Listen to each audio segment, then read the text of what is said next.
ഗുരുവായൂർ ക്ഷേത്രത്തിൽ പോയി ചെയ്യാവുന്ന വളരെ ലളിതമായൊരു പൂജ. അത് ചെയ്യേണ്ടത് വിഷ്ണു സഹസ്രനാമം വെച്ചാണ്. നിങ്ങൾക്ക് തന്നെത്താനെ ചെയ്യാവുന്ന പൂജയാണ്. യാതൊരു തരത്തിലുള്ള സാമ്പത്തികമായിട്ടുള്ള ചിലവുകളൊന്നുമില്ല. വേണ്ടത് ഒരു മനസ്സാണ്, അല്പം സമയമാണ്. ഇത് ചെയ്യുന്നതിന് മുമ്പ് നമ്മൾ മഹാവിഷ്ണു എന്താണെന്ന് മനസ്സിലാക്കണം. നമ്മുടെ മഹർഷിമാർ സത്യത്തെ തേടിയത് ശാസ്ത്രജ്ഞന്മാർ തേടുന്നത് പോലെ ടെലിസ്കോപ്പിലൂടെയും മൈക്രോസ്കോപ്പിലൂടെയും ഒന്നായി. അവർ അവരുടെ ഉള്ളിലേക്ക് കടന്നു നിന്നാണ് സത്യത്തെ തേടിയത്. അഗാധമായ ധ്യാനത്തിലൂടെ ഈ പ്രപഞ്ചത്തിൻ്റെ സത്യം എന്താണെന്ന് അറിയുവാൻ അവർ ശ്രമിച്ചു. അതിൻ്റെ ഫലമായി ഉണ്ടായ കാര്യങ്ങളാണ് അവർ നമുക്ക് പറഞ്ഞു തന്നിരിക്കുന്നത്. അപ്പോൾ ഈ പ്രപഞ്ചത്തിൻ്റെ സൃഷ്ടി നടക്കുന്ന ആരിൽ നിന്നാണ് എന്ന അവരുടെ ചോദ്യത്തിന് ഉത്തരമാണ് ബ്രഹ്മലോകം എന്ന ആ ലോകത്തിരുന്നുകൊണ്ട് ബ്രഹ്മാവ് സൃഷ്ടിക്കുന്നു. ഇത് മുഴുവൻ കൊണ്ട് നടക്കുന്ന ആരാണ്? ഈ സ്ഥിതി എന്ന് പറയുന്ന സ്ഥിതിയായിട്ട് നിൽക്കുന്നത് ആരുടെ കാരുണ്യം കൊണ്ടാണ്? ആ ചോദ്യത്തിന് ഉത്തരം അവർ കിട്ടിയത് പാലാഴിയിൽ അനന്തൻ്റെ മുകളിൽ ശയിക്കുന്ന മഹാവിഷ്ണു എന്നാണ്. അതുപോലെ ഇത് മുഴുവൻ സംഹരിക്കുന്ന ആരാണ് എന്ന് ചോദിച്ചാൽ അവർക്ക് കൈലാസം എന്ന് പറയുന്ന മറ്റൊരു ഡയമെൻഷൻ, മറ്റൊരു ലോകം, ആ ലോകത്തിരുന്നുകൊണ്ട് സാക്ഷാൽ കൈലാസനാഥനാണ് ഇതൊക്കെ ചെയ്യുന്നവർ മനസ്സിലാക്കി. ഇതൊക്കെ കൂടെ ഒരുമിച്ച് ചേരുമ്പോൾ ഓങ്കാരം എന്ന് പറയുന്ന ആ ഒരു അത്ഭുത സത്യത്തിലേക്കും പോകുമെന്ന് അവർ മനസ്സിലാക്കി. അപ്പോൾ മഹാവിഷ്ണുവാണ് ഇത് മുഴുവൻ ഇങ്ങനെ കൊണ്ടു നടത്തുന്നത്. അദ്ദേഹം അഗാധമായ ധ്യാനത്തിലാണ്. ആ ധ്യാനത്തിലൂടെയാണ് അദ്ദേഹം ഈ സൃഷ്ടി മുഴുവൻ കൊണ്ടുനടക്കുന്നത്. അതായത് ഇപ്പോൾ ഭൂമി എടുക്കുകയാണെങ്കിൽ ഭൂമി സൂര്യനിൽ നിന്ന് ഒരു പ്രത്യേക തരത്തിൽ ദൂരത്താണ് നിൽക്കുന്നത്, അല്ലെ പ്രത്യേക ദൂരത്താണ് നിൽക്കുന്നത്. ആ ദൂരം അങ്ങോട്ടും ഇങ്ങോട്ടും മാറുകയാണെങ്കിൽ ഭൂമിയിലെ സകല ജീവനും നശിച്ചു. ഒന്നീ ഐസ് കെട്ടായിട്ട് മാറും ഭൂമി, അല്ലെങ്കിൽ കത്തി നശിച്ചു.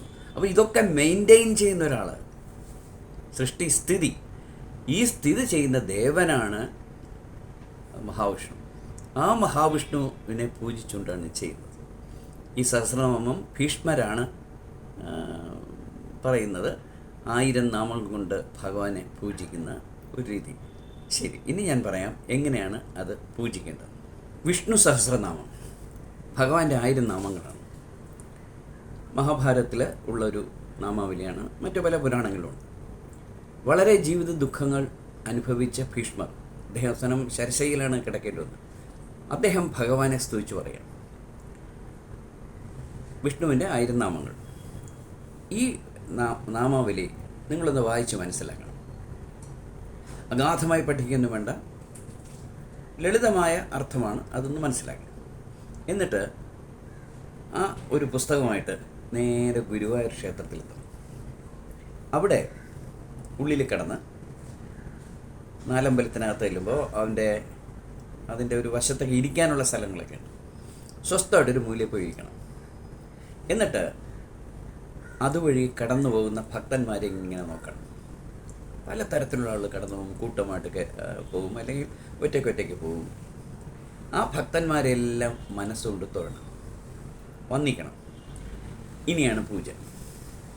അതായത് ഇവരുടെ പാദങ്ങളിൽ തന്നെ ശ്രദ്ധിച്ചിരിക്കണം.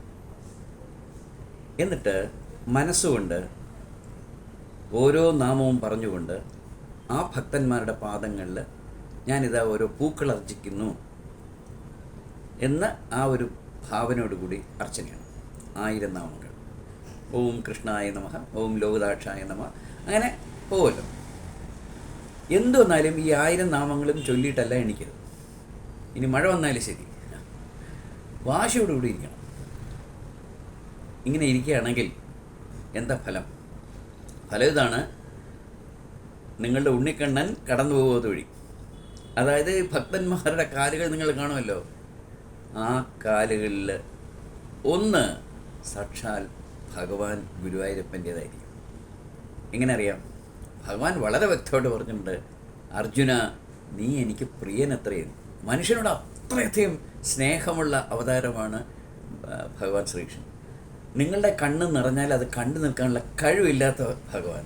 കുഴികളുടെ നിറഞ്ഞ കണ്ണുകൾ കണ്ട് പൊട്ടിക്കരഞ്ഞില്ലേ കൃഷ്ണൻ? ആ സ്നേഹം അത് ഭക്തനോടുണ്ട്. ഒരിക്കൽ അർജുനൻ ഭഗവാനോട് ചോദിച്ചു, അങ്ങ് ആരെയാണ് ഈ പൂജിക്കുന്നത്? ഭഗവാൻ എന്താണ് മറുപടി പറഞ്ഞത്? ഞാൻ ഭക്തജനങ്ങളെയാണ് പൂജിക്കുന്നത്. അപ്പോൾ നമ്മളിത് തിരിച്ചിടുന്നു. നമ്മൾ ഈ ഭക്തജനങ്ങളുടെ പാദങ്ങളിൽ മനസ്സുകൊണ്ട് ഇങ്ങനെ ജപിച്ചുകൊണ്ട്, മനസ്സുകൊണ്ട് ജപിച്ചാൽ മതി, ഉറക്കം ജപിക്കേണ്ട ആവശ്യമൊന്നുമില്ല. ജപിച്ചുകൊണ്ട് ഓരോ പുഷ്പമായിട്ട് ഇങ്ങനെ മനസ്സുകൊണ്ട് അർച്ചിക്കുന്നു. അത് 1001 നാമം പറയുന്നതിനിടയ്ക്ക് എവിടെയോ ഭഗവാൻ അതിനിടയിൽ കൂടെ കടന്നു പോകും. കാരണം നിങ്ങളുടെ കണ്ണുനീർ കണ്ടു നിൽക്കാനുള്ള ശക്തി ഈ പാവം ദൈവത്തിനില്ല. ഒന്ന് ചെയ്തു നോക്കൂ. നിങ്ങളുടെ നിങ്ങൾക്ക് ജീവിതത്തിൽ ഇപ്പോൾ അലട്ടിക്കൊണ്ടിരിക്കുന്ന ഒരുപാട് പ്രശ്നങ്ങൾക്ക് അത് തീർച്ചയായിട്ടും ഒരു സൊല്യൂഷനായിരിക്കും. സ്നേഹത്തോടെ, ഭക്തിയോടെ, വിശ്വാസത്തോടെ, ശ്രദ്ധയോടെ, വാശിയോടെ, ഭഗവാനോട് നിറഞ്ഞ സ്നേഹത്തോടെ, പ്രണയത്തോടെ ചെയ്തു നോക്കൂ. തീർച്ചയായിട്ടും ഇത് ഫലിക്കുന്ന ഒരു പൂജ തന്നെയാണ്.